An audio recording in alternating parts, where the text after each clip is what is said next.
Explain why gold is so essential to what the U.S. is now in Sudan calling a genocide, even. It's really the most astonishing thing in this huge war. The war's been going on for 2 years. It has destroyed the country, pushed it into famine.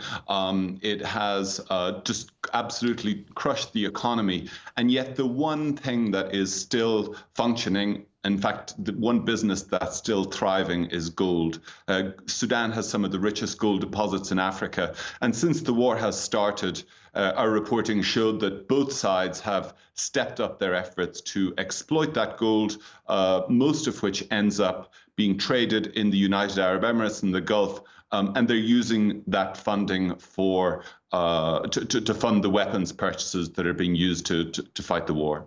So many foreign countries have gotten involved on both sides, but far and away the most significant meddlesome foreign power, if you like, is the United Arab Emirates.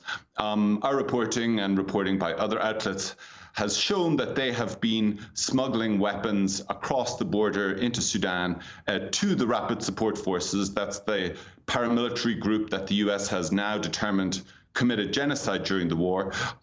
They've been smuggling those weapons for about the last 18 months. And it's become, certainly in the last months of the Biden administration, it had become quite a sensitive point between the two countries.